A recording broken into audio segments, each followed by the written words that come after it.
cuento a todos que ella es médica veterinaria, egresada de la UBA, también es magíster en bromatología y tecnología de la industrialización de alimentos, especialista en docencia universitaria con orientación en ciencias veterinarias y biológicas, y doctora en ciencias químicas con orientación industrial. Bueno, toda esta formación está volcada, plasmada en su actividad como docente, profesora de la Cátedra de Tecnología, Protección e Inspección Veterinaria de Alimentos de la UBA, en donde también es docente de posgrado y directora de la carrera de especialización en inocuidad y calidad alimentaria. También se desempeña en el Servicio Nacional de Sanidad y Calidad Agroalimentaria, particularmente en la Dirección Nacional de Inocuidad y Calidad Agroalimentaria. eh, en la coordinación, es coordinadora de la Coordinación General de Aprobación de Productos Alimenticios. Todas estas actividades las realiza desde el inicio de los años 90, así que bueno, es muy propicio y un placer enorme, Andrea, tenerte con nosotros, para que, bueno, nos cuentes de tu actividad. eh, bueno, acá se entrelazan las dos cosas, de docente y de SENASA. Así que, bueno, te damos la palabra y muchas gracias por estar con nosotros. ¿Cómo están? Buenas tardes a todos.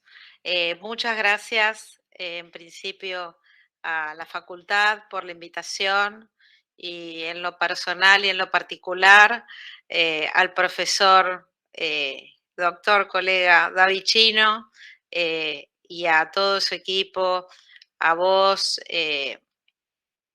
doctora Coria, al doctor Sobrecasas, al doctor Pose, al doctor Libois, todos amigos de la actividad académica, porque después de todos estos papeles que me da como calor escucharlos, nada, todos trabajadores de esta disciplina, como decían ustedes, que a veces se entiende como la menos veterinaria de todas, pero que educando después de muchas, algunas generaciones educadas, les puedo decir que la perspectiva es muy positiva porque los que no entienden de entrada que esto es una orientación fuerte, después con la práctica vuelven.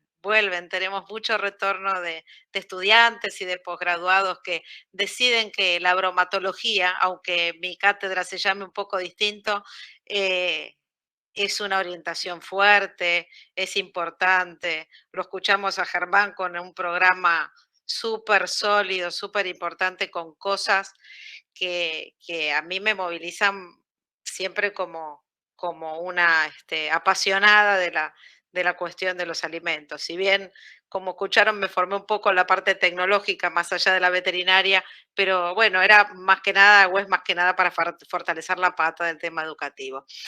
En el día de hoy vamos a charlar un poco, me pidieron que querían escuchar un poco el tema de los registros, de cómo era el tema de los registros en SENASA. A eso le vamos a dar un poquito nomás del principio de la charla para que ustedes tengan una noción de cómo se maneja. Y vamos a ir más al tema de etiquetado y las cuestiones que tienen que ver con cómo interpretamos, que es tal vez la parte más complicada. Cuando ustedes trabajan desde la actividad privada y empiezan a gestionar, o bien del propio Estado, muchas veces de la fase oficial, digamos, de cómo interpretamos rótulos o cómo trabajamos sobre un registro. Y en último caso, como digo yo, ya como consumidores, cuando uno tiene que ir a la góndola, elegir algo, esto, digamos, impregna también un poco las decisiones, el saber leer. Entonces, yo voy a empezar ahora a compartir una presentación. Ahí vamos, ustedes me van a decir si la están viendo. Yo ahora ya los dejo de ver a ustedes, así que Noé, me decís si se ve bien y estamos para arrancar. Ahí ya va queriendo aparecer. Ahí apareció. Perfecto, Perfecto, se ve. entonces ahí, bueno, ahí tienen un mail mío de contacto por cualquier consulta que nos surja durante el día de hoy. Entonces, lo que vamos a ver es un poco el procedimiento del registro de productos de origen animal, que es lo que hago yo puntualmente, y ver un poco en función de las exigencias regulatorias cómo es que se interpreta la cuestión, porque a veces la letra es un poquito esquiva a la hora de la práctica. Cuando entra uno, o cuando se decide hacer un registro de productos alimenticios de origen animal, lo importante saber es que en líneas generales nosotros tenemos como 3 eslabones importantes. Basándonos en una habilitación de establecimiento previa, se arranca el registro de producto. Y ese registro de producto es el que le da el pie o la base a la certificación sanitaria que ocurre posteriormente. ¿Por qué? Porque nosotros, el sistema que tenemos, digamos, nosotros, el usuario que esté interesado en obtener su registro, inicia un proceso de solicitud en una plataforma que es 100% digital, que es la plataforma de trámites a distancia del Gobierno de la Nación. Ahí el usuario carga todos los datos, básicamente los datos que tienen que ver con el elaborador, como la razón social, el domicilio, la localidad donde están, el número de registro ante SENASA, el número de registro de establecimiento. Acompañan un formulario donde se describe el producto, es decir, cómo este producto tiene su denominación de venta bajo la legislación, la marca, cómo va a estar presentado, cómo va a estar rotulado, las distintas unidades de venta. En otro documento va a subir, si es un producto compuesto, la fórmula, el flujo operativo, donde suscribe el profesional veterinario destacado en la planta. Y bueno, el conjunto, por supuesto, de análisis, de ensayos colaterales que nosotros exigimos o que la reglamentación exige. En casos particulares, por ejemplo, en productos libres de gluten, se le solicita el manual de buenas prácticas, como pide el artículo 1383, y el análisis de libre de gluten. En el caso de información complementaria nutricional, como son los reducidos o los bajos en calorías, etcétera, los análisis nutricionales, el propio protocolo nutricional para sustanciar la información. Y además de todo eso, se pide el proyecto de rótulo, es decir, el modelo con el cual el industrial está pensando en lanzar ese producto al mercado. Si este trámite está en orden y pasa el proceso aprobatorio en su totalidad, que ahora después se los voy a desgranar en la próxima slide, el registro concluido se sube a un sistema de gestión de registros, que para la jerga interna nuestra se llama SIGAFA, que es de gestión de alimentos, fármacos y agroquímicos. Digamos, tiene distintos, digamos, perfiles de entrada al sistema. Sobre ese sistema, el sistema de certificación o el sistema que emite el certificado sanitario es sobre el que opera. Es decir, que el registro mío toma como base un sistema único de registro que es donde están cargados todos los establecimientos y ya a mí me da la pauta si están habilitados o no. Y sobre lo que cargo yo del registro de productos se apoya el sistema de certificación. En concreto, si el producto está en vigencia y está aprobado, se puede certificar. Si no lo está, no hay, digamos, no hay una forma lícita de hacerlo, a menos que haya un error, digamos, de carga. Es decir, que esto reduce un montón la cuestión de la incertidumbre que a veces se daba con el tema del papeleo, y a la vez le da la certeza al veterinario de que está, digamos, certificando adecuadamente. Por supuesto, con todo un juego documental que tendrá la empresa para ponerle a disposición al colega para que verifique lo que se necesite verificar, sea de rotulación, etcétera. Ahora, ¿cómo se desgrana el tema del registro? Primero se hace la presentación en trámites a distancia, como dijimos, con requisitos administrativos que, por supuesto, varía según el producto que tratemos. Si yo estoy presentando una conserva, ¿no? Ahí en ese caso voy a pedir una curva de penetración térmica, es decir, un ensayo de letalidad para ver si el proceso de esterilización fue adecuado. En el caso de productos que porten la información nutricional, el protocolo de información nutricional. En el caso de libres de gluten, bueno, y así va variando. Si tuviera atributos, por ejemplo, la resolución SENASA mediante la cual se aprueba el atributo, vamos a hablar un poquito más adelante de eso. Entonces, si sale todo bien de esta presentación, es decir, que no hay temas administrativos de ida y de vuelta que pasan en todos los registros, ese producto recibe un número de registro. Acá diferimos un poco en la manera de otorgar los números de registros con las autoridades jurisdiccionales, porque el número nuestro de registro es un número único que comprende en 3 cuerpos la información que de otra manera figura en RNE y RNPA en forma separada, digamos. Lo que nosotros hacemos es, usamos un número de 3 cuerpos. En el primer cuerpo aparece el número de establecimiento oficial. En el segundo cuerpo, un número que le otorgamos al producto. Por ejemplo, un salame tipo Milán, marca X, va a recibir ese número de registro. Y una última barra referida a la presentación comercial. Entonces, lo que le da la unicidad al número de registro, la identidad, es el número de establecimiento oficial, el tipo o la denominación de venta que recibe un alimento y su marca. Con esos 3 elementos definimos los dos primeros cuerpos del número. Entonces, un producto, por ejemplo, que se elaboró en el 4576 y es un Milán, marca, no sé, el Paisanito, tiene este número. Si la marca fuera la Paisanita, sería otro número distinto. De manera, digamos, conversa, si hay un salame Milán, el Paisanito, que su dueño de marca, digamos, decidió hacerlo en otro establecimiento, ya no será el 4576, será otro número.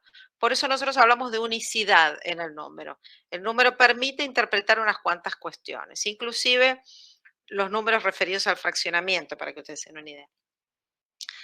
La etapa que sigue, si nosotros ya dimos el número de registro, es que el usuario vuelva con el rótulo definitivo como va a circular en el mercado.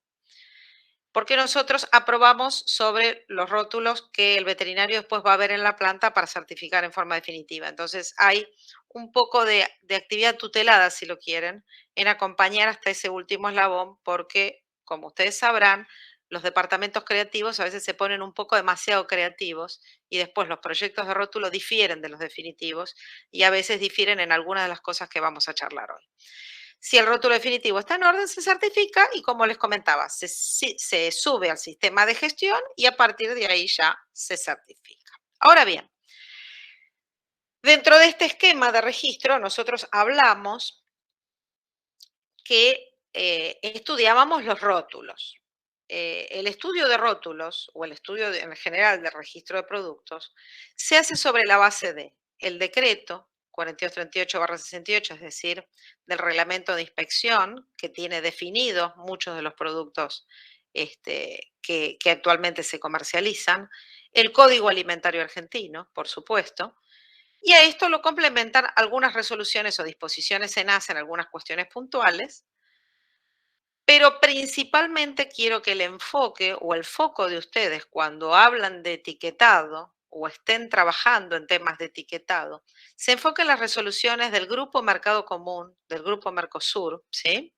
O las resoluciones Mercosur, como le decimos en la jerga, que aplican a los temas de etiquetado. Están todas incorporadas al código, todas, pero a mí a veces me resulta más sencillo referenciarles a ustedes las resoluciones para que las ubiquen dentro del capítulo de etiquetado, que es el quinto, de rotulación y publicidad de los alimentos, y ahí busquen.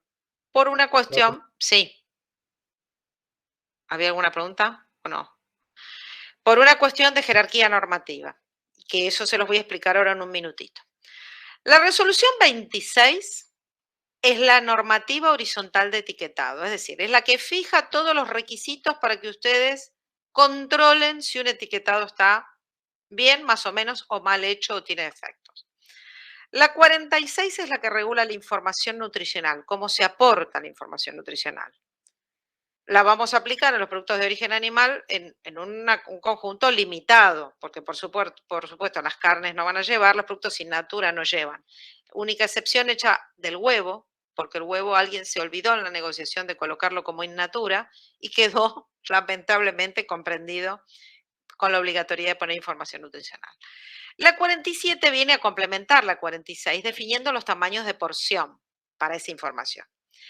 Y la 1, que es tal vez la más áspera para trabajar, es la que da cuenta sobre la información nutricional complementaria o lo que nosotros llamamos los claims nutricionales, que son los light, las fuentes, ¿sí? Los menos calorías que, los más proteína que, digamos, son estos que publicitariamente dan mejor en general. Ahora, ¿por qué yo les insistí en el tema de grupo mercado común Esto lo vamos a ver acá en este slide. Este slide un poco, les habla un poquito nada más, es una orientación para que cuando ustedes tengan que gestionar o tengan que asesorar o tengan en sus manos un trabajo por delante, inclusive de educación, y se encuentren con estándares o exigencias de etiquetado, que hay exigencias en código, exigencias en Mercosur, exigencias en el Códex, en el 4238, para que sepan cómo ensambla. Si bien el código madre, digamos, por decirlo de alguna forma, es el Codex Alimentarius Internacional, para que ustedes se den una idea, el Codex Alimentarius Internacional es el organismo que es referencial para la Organización Mundial del Comercio en temas de comercio multilateral, o sea, para comercio internacional de alimentos. El Codex Alimentarius no es sino una inspiración o una recomendación para que los estados definan en forma técnica más detallada las exigencias que quieren obtener al momento de determinar, por ejemplo, el etiquetado, que es de lo que estamos hablando nosotros hoy. Pero en definitiva, el Codex tiene normativas o tiene estándares, recomendaciones, lineamientos para productos en forma de, digamos, de carácter horizontal o general. Cuando nosotros hablamos de horizontal o general, hablamos de etiquetado, hablamos de higiene, de contaminantes, de aditivos, de principios generales, de inspección, de certificación, o bien de normativa vertical dentro del propio códex, que son los grupos de productos. Carne y productos cárnicos, frutas y vegetales, alimentos azucarados y miel, grasas y aceites, ¿sí? Tienen, digamos, normativa horizontal y vertical. Y el códex abarca toda esta cuestión. Dentro de toda esta cuestión nos ocupamos hoy del tema etiquetado. Pero en cualquier caso, para cualquiera de los temas que ustedes elijan, es siempre recomendatorio. ¿Y es recomendatorio para quién? En el caso de la República Argentina, es recomendatorio tanto para la esfera del Mercosur, donde se trabaja técnicamente muchos de estos temas, y también para el Código Alimentario Argentino. Es decir, sea que llegue al Código Alimentario Argentino en forma directa o en forma interpósita a través del Mercosur de aquellas normativas que armonizamos en forma regional. Entonces, tengo una normativa del Códex. ¿Me sirve para irme a pelear con la autoridad de registro cuando me rebotan una denominación de venta? No, no te sirve, no sirve. El códex sirve para otras cosas, sirve para pelear a lo mejor un requisito que están poniendo en un sistema multilateral de comercio y que uno está entendiendo que Argentina lo están prohibiendo una entrada por una restricción que no es atendible. Bueno, el códex sirve para eso.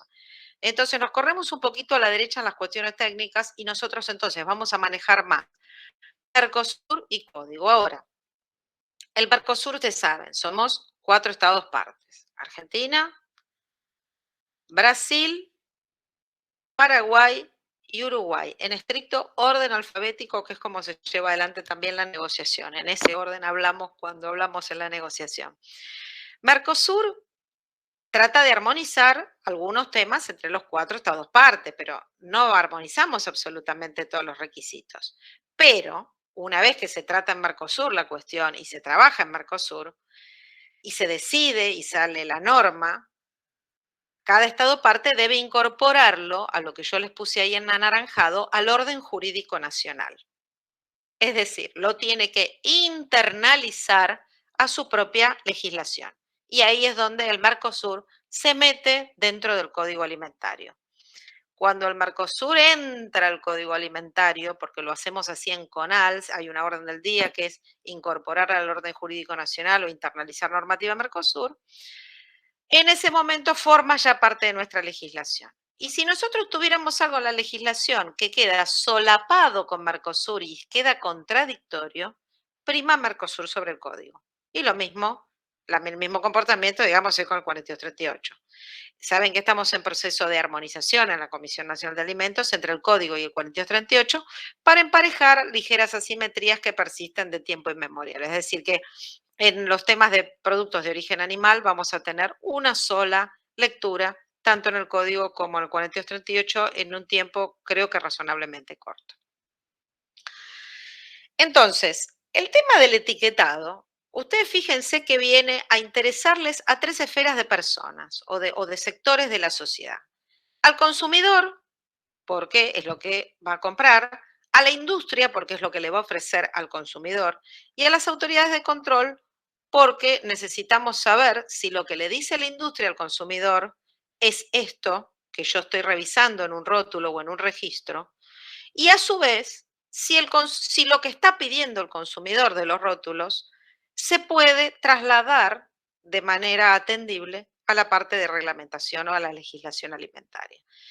Y este propio juego entre consumidor, industria, autoridad de control y legislación tiene, digamos, un continuo que tiene que ver con el impacto que tiene la legislación en todos nosotros. En autoridades para ver qué es lo que controlamos, en la industria tratándose de ajustar a lo que pide la legislación y en el consumidor viendo reflejados allí sus preocupaciones principalmente relativas a la inocuidad, ¿no? Y en algunos casos también relativas a la calidad.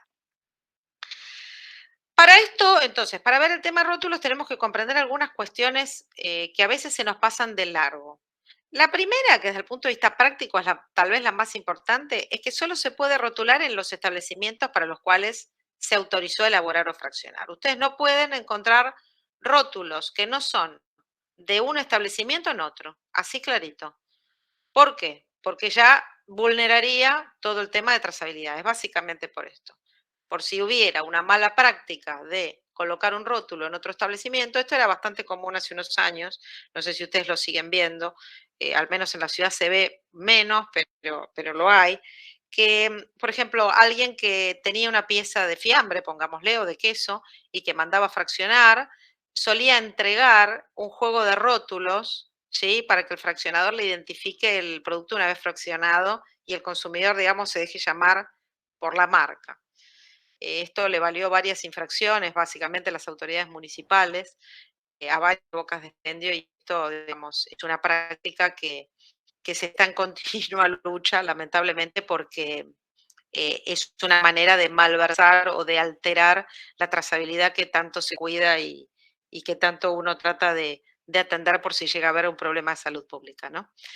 Lo otro que tienen que tener siempre en la cabeza y que es la parte de las normas que uno no lee normalmente, pero que es la que abarca muy buena cantidad de lo que voy a hablar yo hoy, es que hay un conjunto de principios generales y a veces no es la norma técnica la que define todo, sino la interpretación de los principios generales la que hace que una autoridad de control diga sí o no a una determinada cantidad de información que se pone en un rótulo.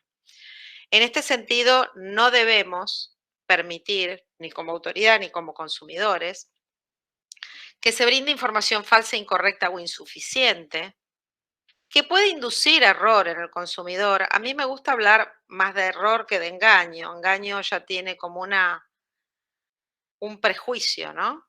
De cuál es la intencionalidad. A veces no es intencional y se induce error, que atribuye efectos que son indemostrables. Básicamente estos aparecen con los temas de salud y nutrición, que resalte componentes intrínsecos del alimento o que aluda obviamente a propiedades medicinales que no son propias de un alimento. En este orden de ideas vamos a ver cómo son los tipos de comunicación e información.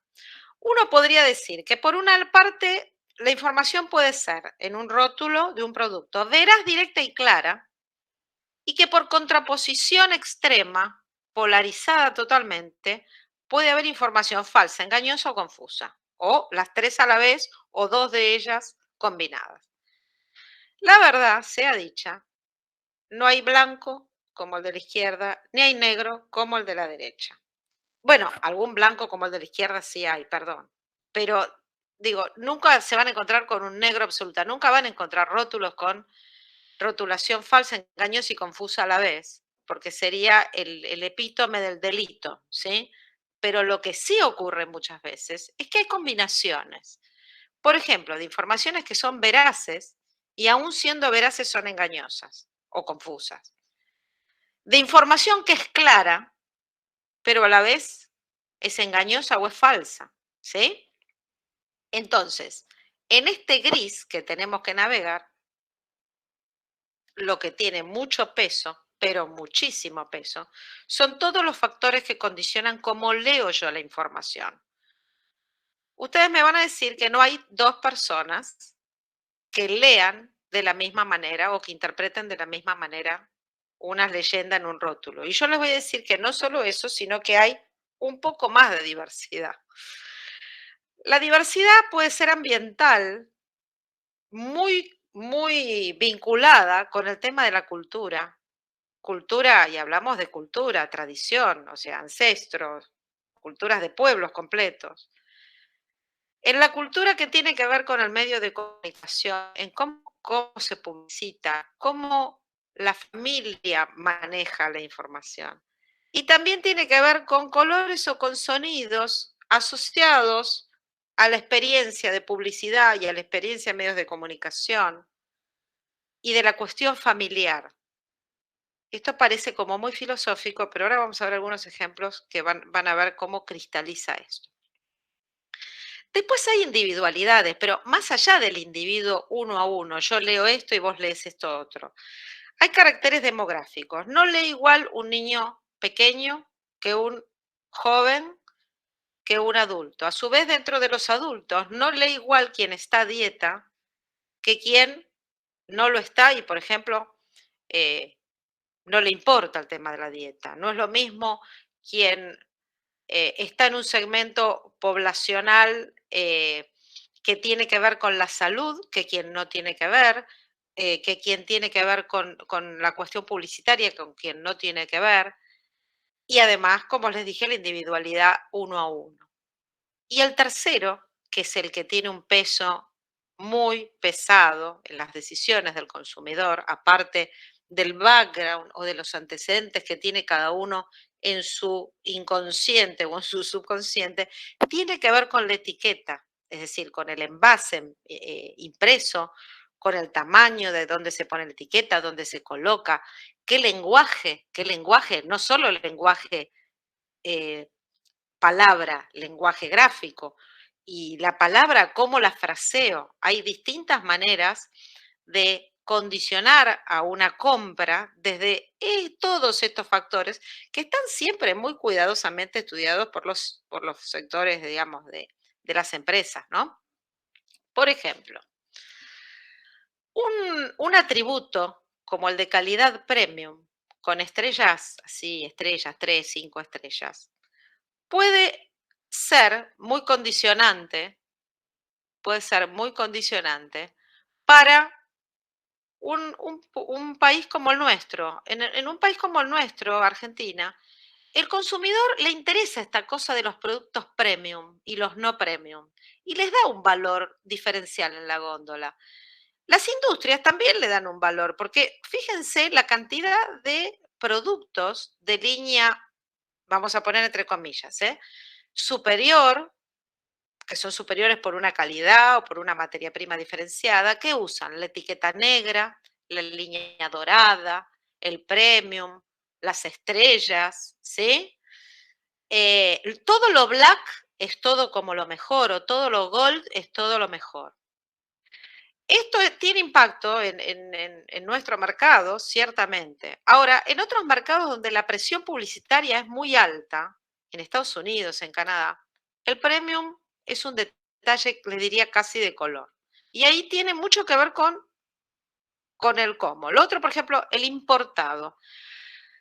El consumidor europeo no ve con buenos ojos que alguien le ponga que un producto es importado. Esto para determinados productos, como por ejemplo lo es la carne argentina, donde sí es un factor de diferenciación. Sin embargo, nosotros, cuando nos promocionan algo importado, digamos, somos menos selectivos. Nos parece interesante que nos ofrezcan un jamón importado, un paté importado, un vino importado. O sea, tenemos esta cosa de mirar que es cultural y no quiere decir que lo importado es mejor, pero el consumidor, cuando no conoce, a lo mejor quiere optar y le parece interesante. Tema de las presentaciones. Arriba a la derecha van a ver un caramelo, un bombón. Es probable que ese bombón, cuando lo envaso, en la zona de torsión, ¿sí? De torsión del papel, lleva información importante. ¿Qué voy a ver yo? Voy a ver la marca, seguramente, en este campo frontal, voy a ver la marca gigantesca, voy a saber qué golosina me estoy comiendo y finalmente todo lo que está en las aletas o en la zona de torsión de este bombón o de este caramelo, no lo voy a saber hasta que no me lo puse en la boca y yo ya me lo comí. ¿Está? Otro tema de presentación, este tipo de envases que ahora se están poniendo más de moda aquí desde hace unos años, que son las mangas, lo que le llaman las mangas termoformadas o los polímeros que se termoadhieren a los envases. Son, digamos, visualmente lindísimos, tienen muchos colores, ofrecen gráficamente algo, una oportunidad muy buena para la compra, pero sin embargo, con la termocontracción, los caracteres tienden a deformarse y a hacerse ilegibles. Bueno, también es parte de la historia. Señales como la que vemos a la derecha de sin azúcar, con 5 estrellas, muy llamativas, per se puede llamar la atención de, por ejemplo, el segmento etario que es diabético o de los que están a dieta. Sin embargo, no me dice sin azúcar, me dice sin agregado azúcar. Y a lo mejor tiene un jarabe de maíz de alta fructosa que tiene igual o más calorías, ¿sí? Entonces, fíjense cómo uno mirando puede mirar distintas cosas según el contexto. En este panorama tenemos algunos tipos de rotulado que son potencialmente confusos o engañosos y que me gustaría llamarles la atención. ¿Qué son estas 5 tipologías sobre las cuales vamos a empezar a caminar ahora un poquito? Les voy a empezar a contar un poco. La primera es la omisión de hechos materiales.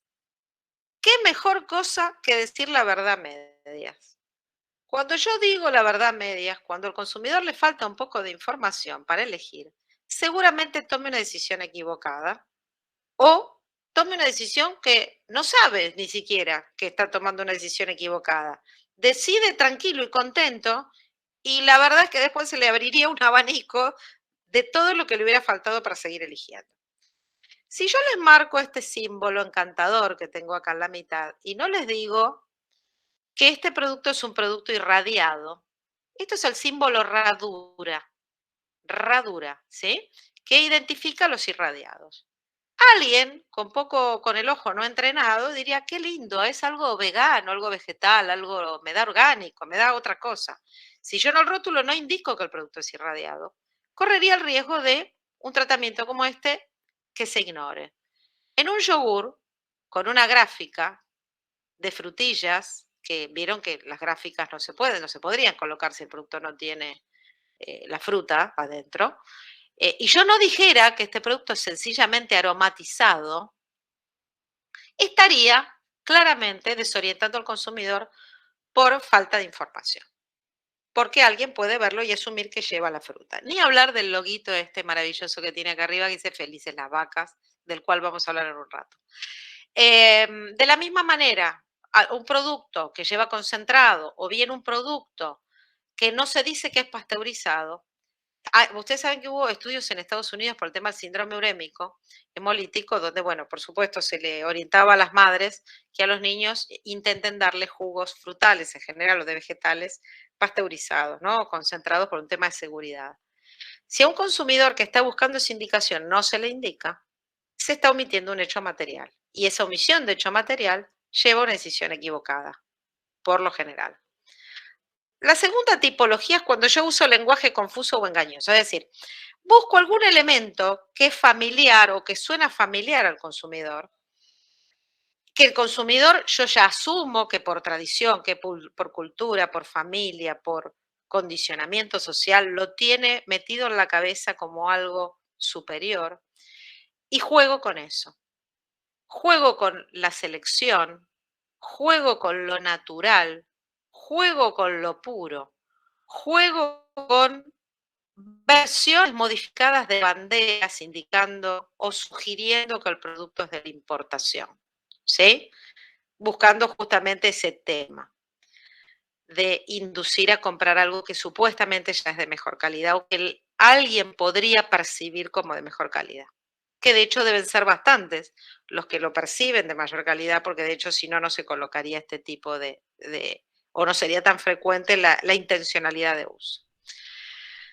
La selección podría ubicarse dentro de un programa de certificación de atributos por terceras partes, como es la resolución 280 del 01 de SENASA, que permite, pero permite por un proceso muy largo, no sé si muy largo, pero digo, bastante complejo, de entidades certificadoras, de certificación de atributos, de aprobar el protocolo que salga por resolución, para ver si esto de la selección da cuenta de alguna selección particular. Porque si no da cuenta de selección particular, es más de lo mismo, es decir, usa lenguaje que finalmente no dice mucho. Porque en realidad yo puedo seleccionar, qué sé yo, una manzana para un jugo, porque las junto todas pequeñas de 70 gramos. Y en realidad, después de la calidad, no digo nada si selecciono por calidad. Y uno, cuando habla de selección o cuando el consumidor busca algo seleccionado, piensa que están eligiendo la mejor opción de la materia prima para hacer el producto. Otra es resaltar un atributo propio. Esta es bastante común, es una comunicación, en este caso es veraz, ¿sí? Pero desorienta. ¿Por qué? Yo acá les puse un ejemplo de una Viena, una salchicha Viena, una salchicha cocida. Acá dice buena fuente de proteína. En Argentina, por la resolución 1 del 12 del Mercosur, hablamos de fuente de proteína, no de buena fuente. Ya ahí estaría, digamos, si fuera de acá, estaríamos ya yéndonos a la infracción directamente.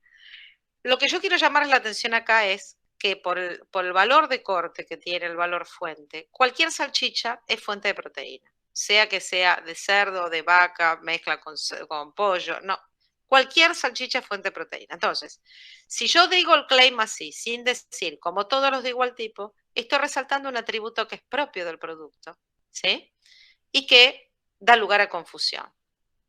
De la misma manera, si yo, por ejemplo, promocionar un producto donde está prohibido usar un determinado aditivo y digo sin este aditivo. Es un atributo propio. Un atributo propio que está regulado en Argentina y que la verdad que no está, ya digamos, en otros mercados se ha demostrado que induce a confusión, es el de tema de ausencia del colesterol en productos o en aceites de origen vegetal.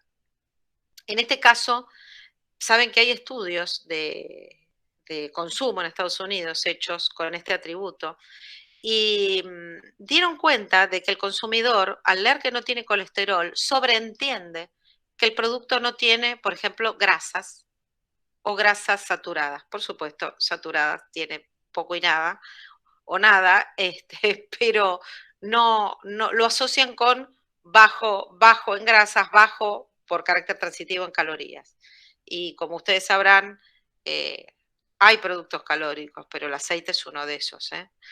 Entonces, nosotros lo tenemos regulado y lo podemos usar, pero sepan que es un claim o un atributo o una declaración que es potencialmente confusa, cuando menos. El otro atributo que suele aparecer en los rótulos que da lugar a unas confusiones muy interesantes es el light. Porque uno ve light, ve verde, es todo de régimen, me puedo comer el paquete completo y está genial. Y la verdad es que el light, según la 1 del 12, la Mercosur 1 del 12, van a poder encontrar que un producto puede ser light en distintas cosas. Puede ser light en grasas, puede ser light en calorías, ¿sí? No necesariamente es para adelgazar el light. Entonces, light solo, sin otro atributo, acompañante, es mentiroso, es confuso. Y el otro, digamos, la otra confusión importante que tenemos en los rótulos es cuando hablamos de light o diet. La gente normalmente interpreta que light o diet va por el mismo camino. Desde el punto de vista regulatorio, lo diet o lo dietético va con el capítulo 17 del código y abarca muchísimo más y productos, digamos, mucho más estrictos regulados que el propio alimento bajo en calorías. Ustedes ahí tienen alimentos que están modificados en su composición lipídica, en su composición proteica, alimentos para poblaciones, digamos, con necesidades médicas especiales, alimentos para diabéticos, para fenicetonúricos. Digamos, el diet tiene otro espectro totalmente distinto, es mucho más estricto que el light. Yo, si lo tengo que poner en contexto, digo que el light es un producto más comercial, porque el claim o el atributo puede ser absoluto o relativo, entonces tienen los productos que tienen menos calorías que otros, o los productos que sí tienen pocas calorías en sí mismos, o los que tienen más proteína, o los que tienen fuente de proteína, es decir, tienen atributos absolutos y comparativos. En el diet el atributo es el dietético, el atributo es absoluto y es muy estricto. El otro, y este tal vez sea la estrella, es el que resalta atributos impropios. El de atributos impropios es el que se ha puesto de moda ahora, terriblemente, con lo que se llama el etiquetado limpio. El etiquetado limpio es un argumento, generalmente poco científico, para inducir la compra de un producto, invocando que es como más íntegro, si quisiéramos poner un dato, un nombre, sería un producto más íntegro, más sano, más comprable, más saludable que el producto convencional. El etiquetado limpio es el que trata de limpiar o de expresar que el producto tiene pocos ingredientes que a mí no me gusta tener y que el consumidor no debiera consumirlos. Esto es lo que la intencionalidad. Entonces, sin colorantes, sin conservantes, sin aditivos artificiales. Mis estimados colegas y colegas, aunque no profesionales, pero sí en el tema de los alimentos, me parece que es importante acá darle el peso que la ciencia merece y que las autoridades de control tenemos cuando decidimos que a un producto se le pueden poner o no aditivos. Entonces, que un producto tenga aditivos y que esos aditivos sean artificiales no da cuenta de que el producto sea menos sano. De hecho, yo que me dedico a los productos de origen animal, siempre digo que si a mí me dicen que un salame no tiene conservantes, me da un poquito de miedo. Y ustedes saben por qué nos da un poco de miedo. Entonces, no generar miedo, no generar reparos en el consumidor al consumo de determinados productos, es lo fundamental. Pues la elección, uno elige lo que consume y para eso tienen una lista de ingredientes genialmente desplegada que tiene todo adentro. Van a ver clarito si hay colorantes, van a ver clarito si hay conservantes, van a ver clarito si hay aditivos. Y que sea el consumidor educado el que elija. ¿Por qué? Porque atrás de esta declaración conlleva esta conceptualización implícita de que todo esto es malo. Entonces, hay productos donde sí necesitan aditivos para emulsionar, para estabilizar, para que una margarina no salpique en la fritura, para una cantidad de cuestiones que son necesarias y finalmente van a terminar predisponiendo mal al consumidor en cuanto a eso. Entonces, es una cuestión de elección, ¿sí? Acá, otras maneras que no son el etiquetado limpio, pero sí, fíjense que resalta atributos impropios, es cuando uno dice, bueno, no tiene colesterol, pero tampoco le dice al consumidor que no tiene las grasas saturadas o no le da la apertura en la declaración de las grasas que es necesario para hacer este tipo de declaración.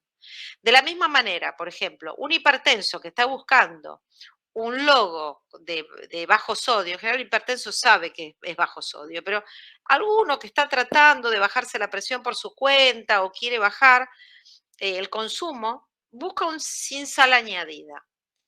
Y un sin sal añadida me dice en realidad bastante poco, es como el sin azúcar, si lo digo solo. Yo digo que algo no tiene azúcar añadido, pero aún así no es bajo o exento de sodio, estoy también desorientando un poco. O si pongo sin sal añadida a un producto que normalmente no se le agrega sal. Entonces, hay que estar atento porque hay cuestiones que, como ustedes ven, tienen mucho que ver con la conceptualización del consumidor y también con una buena parte del incumplimiento de la normativa. Otro de los que a mí me encanta ver en el mercado es la confusión basada en el referente. Artistas importantes, deportistas importantes, autoridades mediáticas, digamos, médicos mediáticos, odontólogos mediáticos u organizaciones importantes, a veces aparecen en los rótulos avalando algunas cuestiones que son difíciles de entender. Yo no sé si ustedes se acuerdan, por ejemplo, durante el Mundial aparecía Messi en el paquete papas fritas Lay's, ¿sí? No debería decir marcas comerciales, pero esto fue, digamos, muy conocido. O aparecen también los deportistas en las cajas de cereales. En una papa frita es fácil porque ningún padre de familia le daría en forma indiscriminada papas fritas a sus chicos. Se sabe que es un producto de consumo eventual. Y se sabe que la verdad beneficios a los deportistas realmente tiene pocos. Sin embargo, si yo me voy a una caja de cereales para desayuno o a una bebida láctea o a un yogur, el ver un deportista me parece que es importante, o sea, es importante en sesgar la información de quien lo compra, porque alguien puede interpretar, bueno, si el referente es un futbolista, un tenista importante, debe ser sano. La lectura tiene que ver con esto. Aun cuando el referente nunca diga para la salud, ¿no? O sea, te lo recomienda que lo comas porque le parece muy bueno el sabor, muy buena la presentación. De la misma manera, el ejemplo como el de las golosinas que vemos del lado izquierdo, que tiene que ver con una recomendación hecha por las asociaciones odontológicas, o en este caso de la Asociación Americana Odontológica. Distinto tenor, totalmente distinto tenor, tienen los dos logos del medio, donde las campañas son, por ejemplo, para recaudar fondos. Entonces, ustedes fíjense que cómo se utilice puede hacer confundir, porque los logos de, por ejemplo, de Fundación Favaloro que están viendo, o Garrahan, son claros, son muy claros.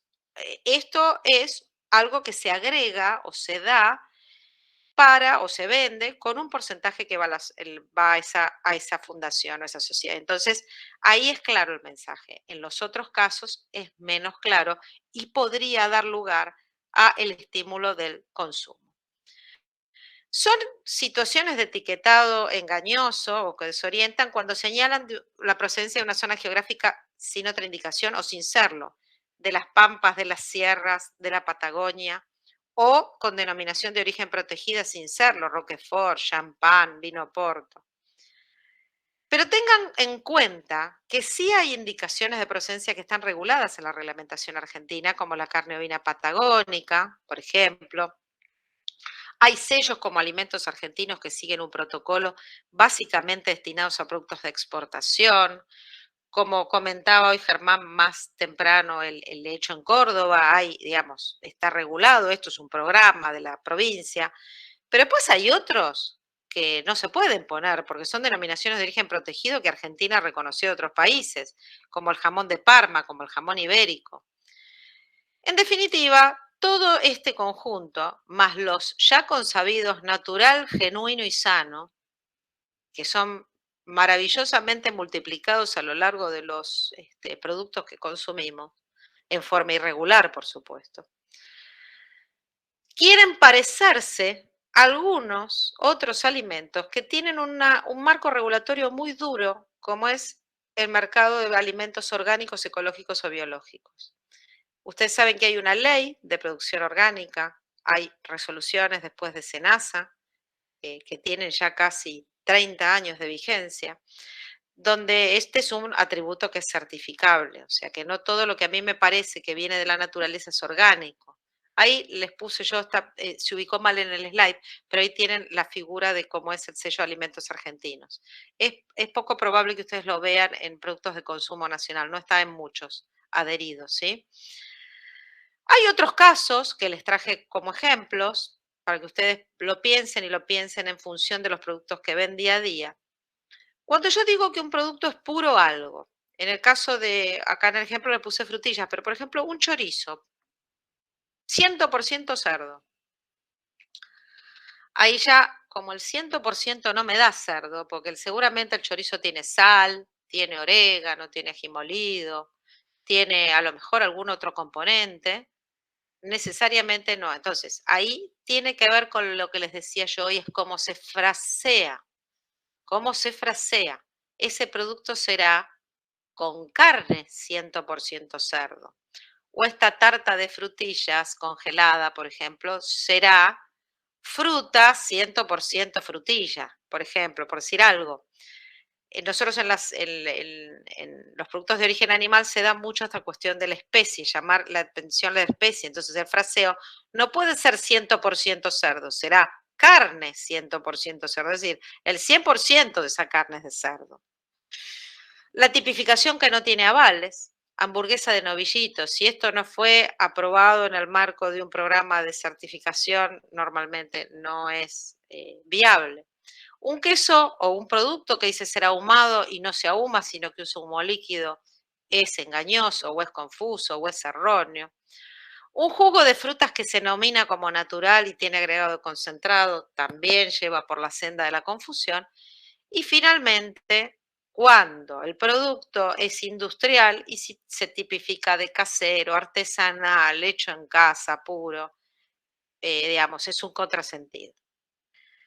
El último caso que tengo para mostrarles es el tema de la satisfacción o calidad garantizada. Cuando nosotros hablamos de calidad, la única manera de dejar, digamos, poner algo relativo a la calidad, obviamente, ni la mejor calidad, ni calidad suprema, ni calidad premium, pero si el propio elaborador opta por decir calidad, su nombre, calidad al paisanito, como les decía hoy temprano, es la calidad de esa empresa. A lo mejor es buena, mediana, mala, artesanal, digo, el implícito les digo, ¿no? No me dice absolutamente nada. Sí, si yo les digo satisfacción 100% y les pongo una cocarda dorada. Ahí, en función de lo que ya venimos charlando, ya tienen, digamos, un contexto como para mirar, digamos, con un ojo un poco más avesado los rótulos que tienen delante de sus ojos. Finalmente, fijar porciones de tamaños inadecuados sin otra indicación es también información errónea. Yo acá el ejemplo que les doy siempre a mis estudiantes es el del alfajor. Los alfajores triples exceden el tamaño de porción, claramente exceden el tamaño de porción que se espera en la 47 para este tipo de productos. Sin embargo, ustedes podrán coincidir conmigo que un alfajor es una instancia de consumo sola y que uno come a veces más de un alfajor, ¿sí? El alfajor triple es un trámite. Sin embargo, si yo fijara la porción ahí como el producto en su totalidad, estaría también engañando, ¿sí? Y la última, que es muy común en las campañas publicitarias, es la comparación nutricional con alimentos que no tienen nada que ver, es decir, son alimentos diferentes. Entonces, acá me encuentro con que comparan una mayonesa o un aliño para ensaladas liviano, digamos, con menos calorías, contra un aceite o contra una mayonesa genuina, digamos, una mayonesa con toda la de la ley. O comparan un queso untable contra una manteca o aún una margarina contra una manteca. Bueno, todas estas son situaciones donde, fíjense, todos los ejemplos que yo les di, son ejemplos de etiquetados que a veces son veraces, pero son confusos. Y en otros casos son falsos, pero parecen verdaderos y dan lugar a error. Entonces, esta charla tuvo más que ver con abrirles los ojos, primero y principal como consumidores, que creo que es lo más importante, porque cuando uno abre el ojo como consumidor, después abre el ojo por carácter transitivo como regulador, como inspector, como educador, como asesor de la industria. Muchas veces me pasa que muchos de ustedes, asesorando a la industria, tienen unas peleas campales con, con los departamentos de diseño y de creatividad de las empresas. Entonces, hoy espero haberles dado un conjunto de criterios para que vean con ojo crítico cada vez que les toque y en el rol que les toque trabajar. Y bueno, ahora veremos si hay preguntas de la cuestión.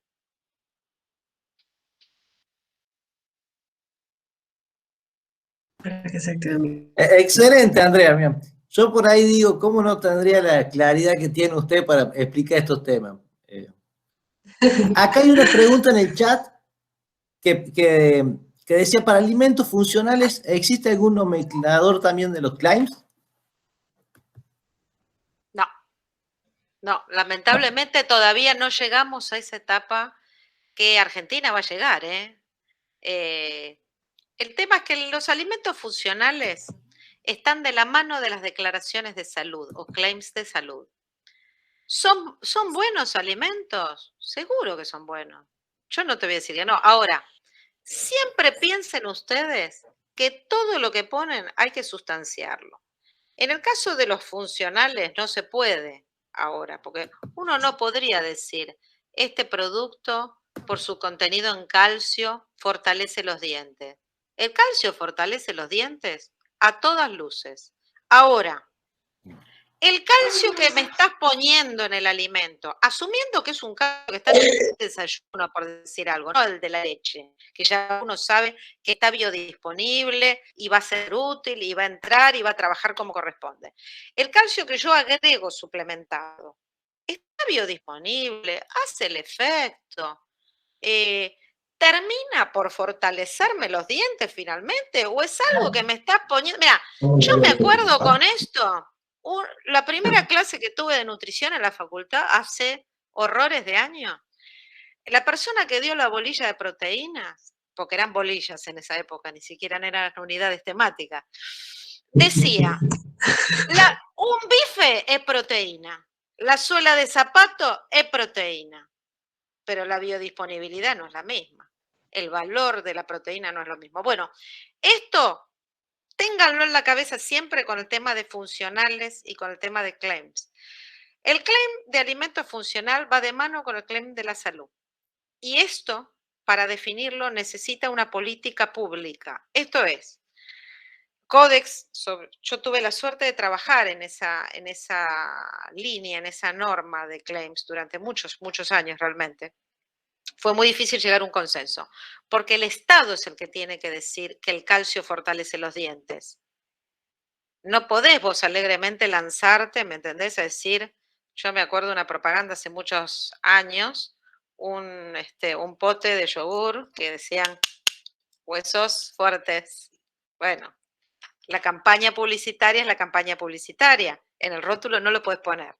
Lo otro que me lleva a esto también es el implícito. Sí, con Mercedes Morán, Mercedes, exacto.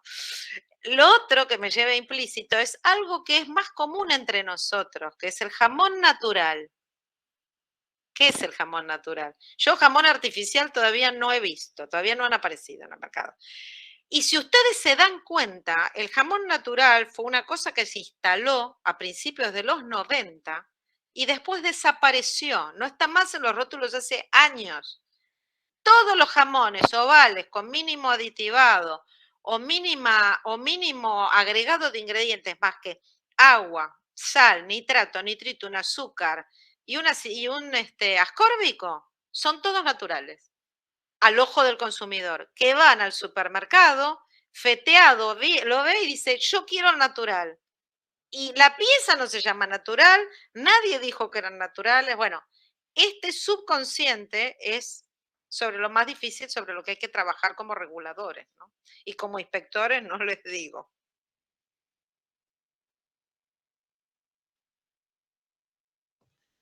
Fantástico.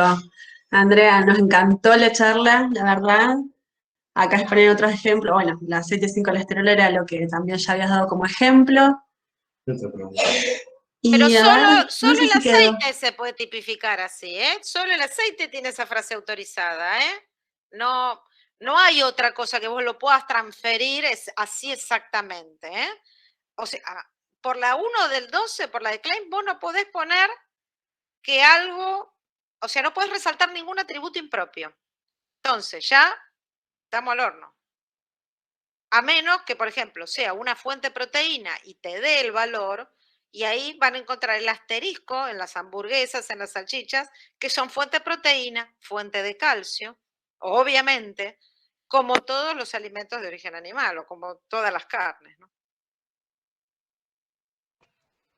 Exacto, exacto. La verdad que como cuántos ejemplos, ¿no? Que empiezan a surgir y que está bueno porque, bueno, como vos lo decís, más allá del rol que todos tenemos de capacitar, de educar, de enseñar en los distintos roles en los que nos toca, ya sea desde una institución educativa formal o educación informal, la fiscalización, y bueno, y principalmente como consumidores, ¿no? Que todos somos consumidores, entonces es tan importante tener presente estas cosas.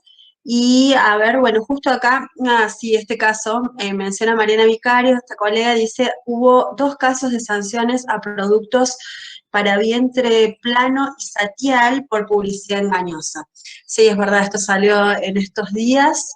Ayer, Así que sí, ayer acá era fuego la televisión con ese tema. Pero bueno, es la promoción justamente de cuestiones de salud, ¿no? Y después hay algo que yo no charlé, pero que los voy a mandar a la góndola no en el día de hoy, lo podemos dejar para mañana. Van a ir al supermercado y miren, por favor, aquí los varones sobre todo, que les gusta comer la mayonesa que no es light, que les gusta comer la mayonesa original, la genuina, si me pueden conseguir qué marcas hay de mayonesa genuina en el mercado. ¿Alguno de ustedes es decisor de compra en la casa y va al súper? Y cuando quiere comprar mayonesa, esa mayonesa, ¿qué compra? ¿Me dice? Sin ponerse colorados, ¿eh? No pasa nada. ¿Qué No, compran? yo hago las compras, yo reconozco que soy Muy bien. de ir, ¿Y vos de ir al comprás supermercado y mayonesa? pasarme horas leyendo rótulos. Porque si uno Carlos lee el compra rótulo, Natura. eh, Carlos, Cristian compra Natura. Me encantan. Por favor, me van a leer el rótulo de Natura cuando termine por la acá al charla. lado también, la favorita era Natura, por acá cerca. Si tienen en la heladera el envase, después de hoy, vayan a mirar qué están comiendo. Cómo la gráfica nos engaña. Yo hago un ejercicio con mis estudiantes. Ahí va. Ahí la buscó Meki. Mercedes, Mercedes. Ahí abrí el está la Meki micrófono. resolviendo. Abrí tengo el la mano micrófono, Mercedes y acá Leme. estoy. ¿Qué Mi dice? marido come Natura, yo me la hago casera. Bien, sos la única que come mayonesa como la gente. Entonces. ¿Qué leo? ¿Todo el rótulo, toda la información? No, solo la denominación de venta, lo que está chiquito abajo, en el frente del producto, ¿no? Natura liviana y sabrosa, con jugo de limón. Bueno, ¿y cómo se llama? Da vuelta. Mayonesa. No, léeme la denominación de venta abajo. Seguramente está abajo. Mayonesa reducida en valor lipídico, libre de gluten. ¡Opa! ¿Qué pasó? ¿Qué le pasó a nuestros hombres? ¿Qué están comiendo? Mayonesa tan light como la light que comemos nosotras. ¿Se dan cuenta? Uno va a la góndola, no ve verde, ve amarillo y allá fue, tranquilo. Bueno, esta es la cuestión del subconsciente y del condicionante que tiene la cabeza a la hora de ver colores, sonidos en la publicidad, imágenes, ¿sí? Bueno, pienso en el instantáneo, en el café instantáneo también, ¿no? Sí. Uno que es reconocido también. Bueno, ni hablar de la marca la marca del conejito, ¿no? Para los chicos de la leche. Claro, bueno. Uno cree. Claro, Mercedes, ese Bueno, mismo. La gelatina, Claro. yo digo, el otro ejemplo que me gusta mucho dar es el de la gelatina, el postre de gelatina, el polvo, para preparar gelatina sabor, ¿no? De fruta. Bueno, miren las cajas a ver qué dice. Entonces, esto tiene que ver, porque después cuando pasa, como decía un poco Germán, que empieza la promoción de la agricultura familiar y las familias y el particular, tienen una expectativa de identificación de los rótulos con valor agregado de lo que ellos hacen, pero también le quieren poner un valor agregado de todas estas cuestiones que ya están fuera del plato hace mucho tiempo y consensuadamente. Por eso me parece también importante el acompañamiento en ese sentido. Hay que enseñarles que su producto se va a diferenciar por muchas otras cosas, más que cómo se comunica. porque como el circuito también es pequeño, tiene que ver con este cuidado y con esta cosa de producción limitada y pequeña, más que con el rótulo. Muchos desviven con el rótulo. Y la verdad es que el foco no es ahí. El consumidor mira el rótulo. El consumidor va a ir a mirar si esto es una producción pequeña o si es un industrial, a lo mejor. Y ahí me parece que hay gran parte del nudo y de los desafíos que tenemos por delante, ¿no? Genial, es verdad, Andrea, todo lo que nos decís, la verdad que, bueno, a ver acá un comentario que acaba de ver Sofía, dice, yo personalmente la mayonesa natura la siento como una textura más consistencia a diferencia, claro, con una textura con más consistencia a diferencia de las light, quizás tenga algún componente que modifique esa textura para engañarnos creyendo que tiene mayor tenor graso que otras. No te engañan. Probablemente tenga una interesante cantidad de gomas, de hidrocoloides que retienen mucha humedad y que dan lo que se llama el mouthfeel o sensación en boca de que estás comiendo grasa y en realidad no estás comiendo grasa, estás comiendo una goma que da esta sensación patinosa. Te voy a llevar a otro tipo de productos para que vos te des una idea. Los postrecitos de pote light, vos fijate que muchos de ellos tienen la suavidad de la crema en la boca y de crema no tienen nada. Bueno, o tienen muy poca cantidad de grasa láctea. Eso también se consigue con otros productos, con los caseinatos, con las gomas. Hay, digamos, ingredientes de valor que reemplazan las grasas, que son muy interesantes. Yo no creo, no sé si buscan engañar. Lo que buscan es que vos percibas en boca la misma sensación que si te comieras una mayonesa, digamos, 100% calórica, porque serías más del 100% de calorías la que te consumís, tengas la misma sensación y consumas un producto que tiene una reducción calórica importante. Estés consumiendo un producto más sano, pero con una sensación parecida, ¿no?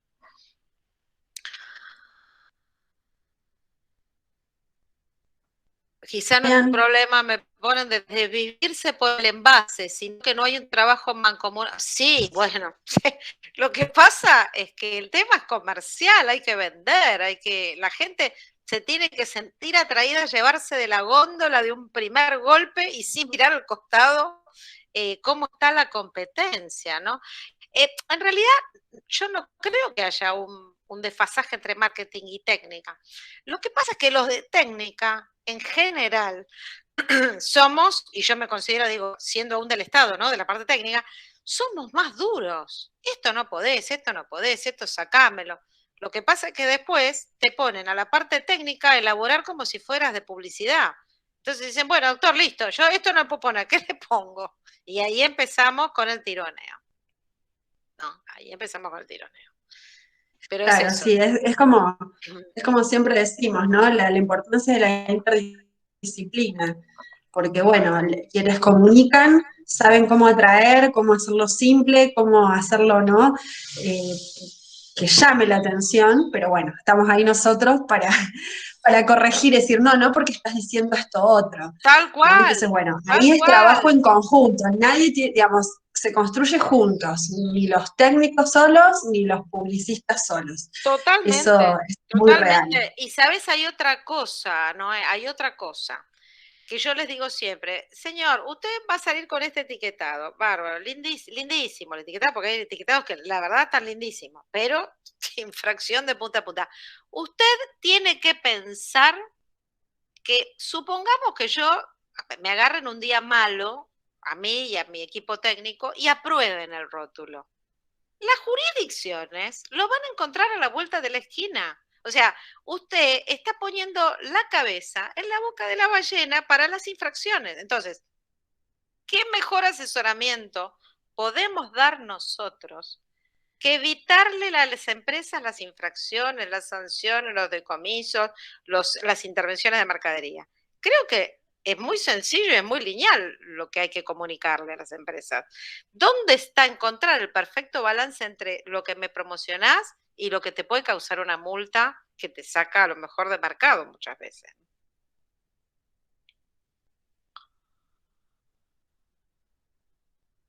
No, fantástico, la verdad que es súper interesante y para seguir pensando un montón de ejemplos que seguro hay y que bueno, justamente la intención de esta charla era como profesionales que la mayoría estamos orientando seguramente a empresas, eh, poder ver estas cosas, ¿no? Para guiarlos por el buen camino y poder, porque existe esto, ¿no? No hay siempre una mala intención, muchas veces hay No, desconocimiento y como les decimos siempre a nuestros alumnos, sabemos que es tedioso conocer la reglamentación exhaustivamente, porque ahí veíamos en tu listado de cómo hay muchas normas Mercosur, que cada una tiene algo en particular del rótulo, no es simplemente un capítulo más del código, no por nada es extenso.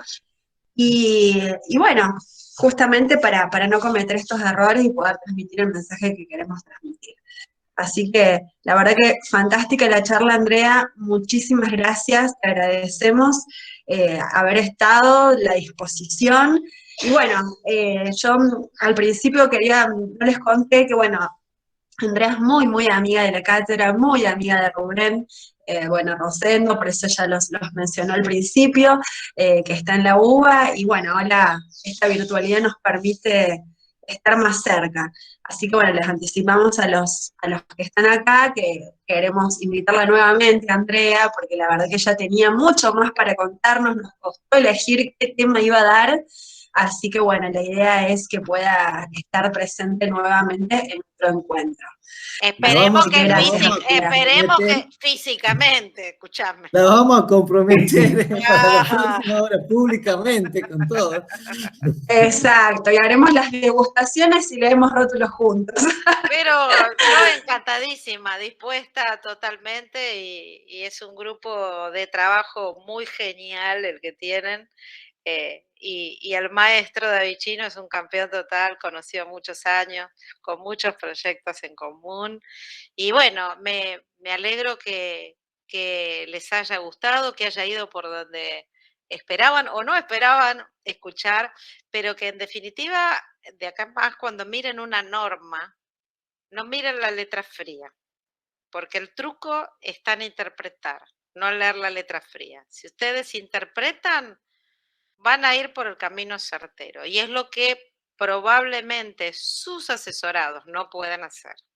Ahí está el valor diferencial del rol profesional.